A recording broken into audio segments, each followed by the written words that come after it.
Hello everyone, बहुत बहुत स्वागत है आपका।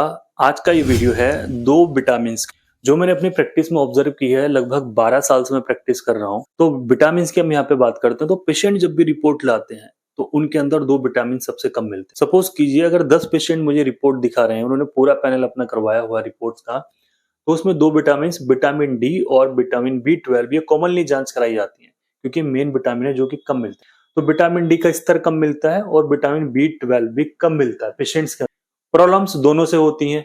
प्रॉब्लम्स की अगर हम बात करते हैं कि क्या क्या सिमिलर, B12 देखेंगे आप, देखिए मीट के अंदर ज्यादा पाया जाता है, तो जो शाकाहारी लोग हैं उनके अंदर ये कम मिलता है। ये सिम्टम्स देखिए बहुत सारे आते हैं।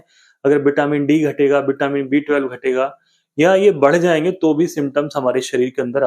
इसलिए हमारी बॉडी में जो कुछ भी है, चाहे वो कोई भी विटामिन है या फिर कोई न्यूट्रिटिव है, न्यूट्रिशन वाली चीजें हैं, या कोई भी चीज है, या सोडियम है, पोटेशियम है, कोई हार्मोन है, ये सब एक बैलेंस में होने चाहिए, तभी हमारी बॉडी अच्छा रिएक्ट करेगी। कुछ पेशेंट ऐसे होते हैं जिन्होंने न्यूरोकाइन ले लेके अपना जो है खा खा के उसको अपना विटामिन B12 तीन हजार तक पहुंचा रखा है कि डॉक्टर साहब हमारे तो जोड़ों में दर्द, हम जो है विटामिन डी और विटामिन B12 हम खा रहे हैं, डॉक्टर साहब ने हमें बताया। तो पता लगता है जी वो तो कैल्शियम भी तमाम खा चुके हैं, लगभग पिछले 1 साल से कैल्शियम खा रहे हैं। तो बिना सोचे समझे आपको ये कदम नहीं उठाना है, वरना हमारी बॉडी में जब कैल्शियम अधिक हो जाता है, कैल्शियम की अधिकता हो जाती है कि वो 10 हो चुका है, 11 हो चुका है, उसकी वजह से टॉक्सिसिटी हमारी बॉडी में आती है और फिर कई तरह के सिम्टम शरीर के अंदर आनी शुरू हो जाती है। ठीक है, तो उसके हमारे अलग सिम्टम आते हैं। तो कहने का मतलब ये है कि सारी चीजें बैलेंस में होनी चाहिए। आप इनकी जांच कराइए और तब जाके आप इनको जो है पाउच वगैरह ले सकते हैं। सबसे पहले कमजोरी फील होना, हाथों पैरों में दर्द रहना, थकान महसूस होना। विटामिन डी की मैं एक खास बात आपको बता देता हूँ कि ये हमें सूरज से मिलने वाला विटामिन है। अब सूरज का भी ये नहीं कि सूरज की तो धूप मिल रही है उससे हमें विटामिन डी मिलेगा, बट आपको नंगा होना पड़ेगा। जितने आप कपड़े पहनेंगे उतना विटामिन डी आपकी बॉडी में नहीं जाएगा, स्किन पे जाके वो नहीं लगेगा, स्किन में एब्जॉर्ब नहीं होगा। तो आपको हो सके तो अपनी शर्ट वगैरह उतार के सुबह वाली आप जो है धूप में बैठिए, तो वो ज्यादा बेनिफिट आपको लगेगा। और कोशिश कीजिए दिन वाली में ना बैठे, अल्ट्रावायलेट रेज निकलती हैं, सुबह वाली थोड़ी बेनिफिशियल होती है। तो विटामिन डी लीजिए 10 मिनट 15 मिनट, सन बाथ जिसको बोलते हैं वो आप कर सकते हैं इसको लेने के लिए। और अगर आप इसको नहीं ले सकते हैं, समय का अभाव है, तो भैया विटामिन डी के कैप्सूल्स हैं, शॉट्स हैं, एम्प्यूल्स हैं और पाउडर हैं इसके, और इंजेक्शंस हैं, बहुत सारी चीजें हैं, क्योंकि आपकी 60K में आपको मिल जाएंगे, 60,000 IU में मिलते हैं, इंटरनेशनल यूनिट में मिलते हैं।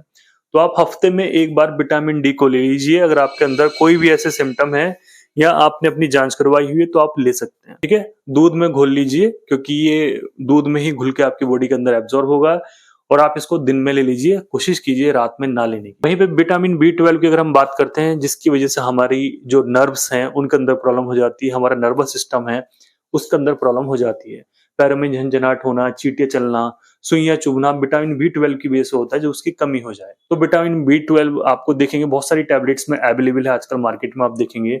और बी कॉम्प्लेक्स है, बिकासूल है, और न्यूरोकाइंड फोर्ट है, न्यूरोकाइंड की बहुत सारी कैटेगरी हैं, उनमें से आप कोई भी ले सकते हैं। तो अब बात आती है भाई कितना लें, तो पर डे आप एक ले लीजिए, दूध के साथ ले लीजिए आप इसको, और दिन में ले लीजिए, और लगभग 1 महीना 20-25 दिन लीजिए, 1 महीना ले लीजिए, कोई इश्यू नहीं है। उसके बाद में आप इसको छोड़ दीजिए। ऐसे नहीं कि डॉक्टर साहब ने बोल दिया तो भाई आपको 2 महीने 3 महीने लेना है, ऐसा नहीं है। आप इसको 1 आध महीना लीजिए, छोड़ दीजिए, 2-3 महीने बाद आप इसको फिर से ले सकते हैं। कोई भी विटामिन है या फिर कोई भी आप सप्लीमेंट यूज कर रहे हैं, उसको कंटिन्यूसली यूज नहीं करना चाहिए। उसका रीजन दोस्तों यही होता है, जैसे मैंने आपको बताया, बॉडी में अधिकता हो जाए तो भी सिम्टम्स आते हैं टॉक्सिसिटी वाले, जो कि बहुत ज्यादा नुकसानदायक होते हैं।